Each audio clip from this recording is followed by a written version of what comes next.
Hey everybody, Goosebumps for Dummies here, back again with another video. This time talking about Revenge of the Lawn Gnomes. So this is the 34th book in the OG Goosebumps series, and this is a decently popular one, mostly because this one was used in the Goosebumps movie, and very prominently at that.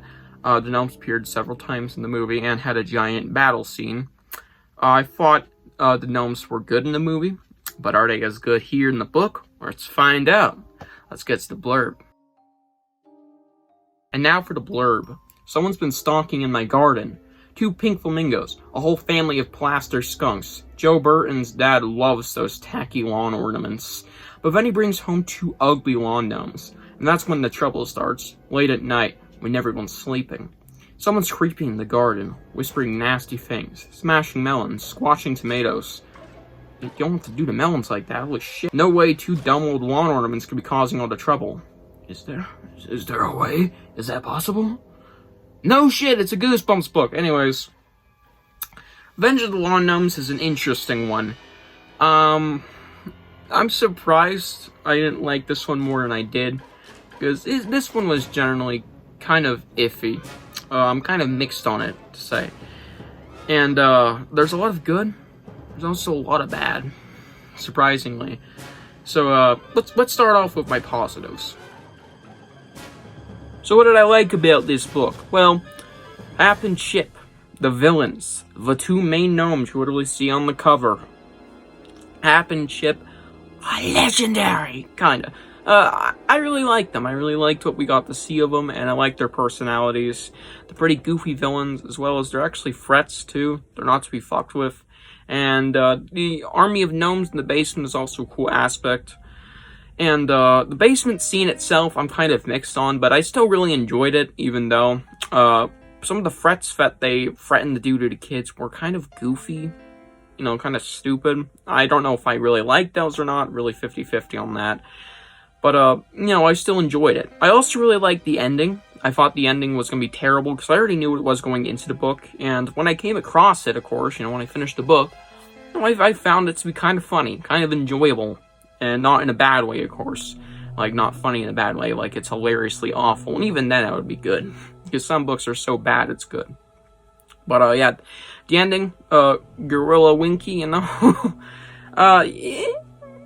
I mean, I don't hate it. I kind of liked it. It was kind of goofy. And, yeah, the book is really fun in the final 30 pages.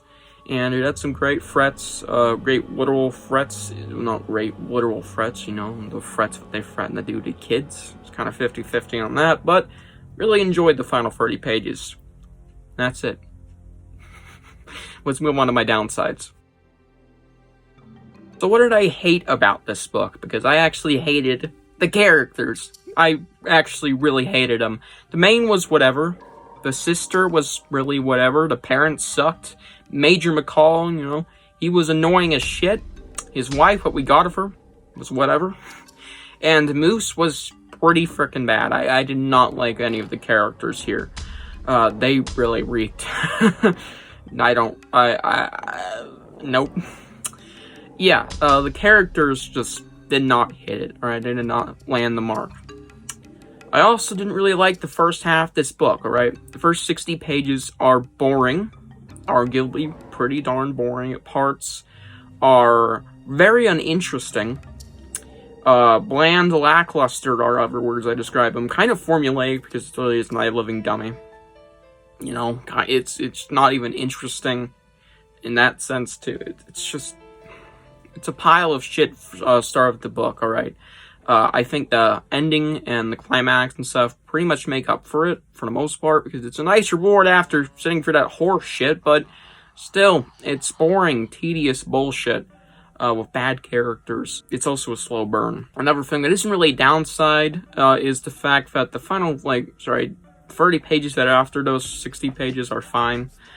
Like, the book progressively gets better, but it doesn't get really, genuinely upside-worthy until the final 30 pages of the book. It takes a minute to get there. Yeah, so, Revenge of the Lawn Gnomes, very shitty first half, so that really brings down the score already. Let's move on to my rating. Yeah, I'm gonna give this book, a 6.5 out of 10. This was not terrible and had some redeeming qualities, but arguably, a nice chunk of it was not good. Not good at all.